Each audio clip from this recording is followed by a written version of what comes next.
रासोपाबाट उम्मेदवार को छ भन्ने थाहा नपाई जनताले घण्टीमा भोट हालिदिए।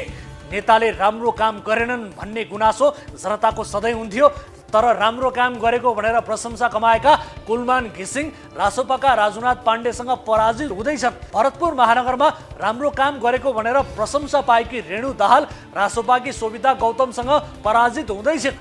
केही प्रसङ्गले त यस्तो पनि देखायो कि हाम्रो देशमा राम्रो काम गरेको भनेर पनि खास अर्थ चाहिँ हुँदैन रहेछ।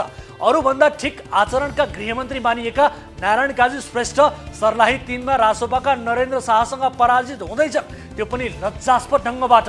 यसपटकको चुनावमा जनताले राम्रो काम, राम्रो उम्मेदवार, विवेकको मत यस्तो केही पनि हेरेनन्, प्रयोग गरेनन्। उनीहरूले चुपचाप घण्टीमा छाप लगाए। जनतालाई राम्रो काम गर्ने नेता चाहिन्थ्यो भने विगतमा राम्रो पर्फर्मेन्स गरेका उम्मेदवार किन पराजित हुन्छन् त? यसकारण यहाँ धेरै कुरा चाहिँ भन्नका लागि मात्रै हुन्छन्, गर्नका लागि हुँदैनन्। खासमा जनता पनि गतिला छैनन्, यसकारण जनताको बीचबाट निस्किने नेता पनि गतिला हुँदैनन्। दर्शकबिन,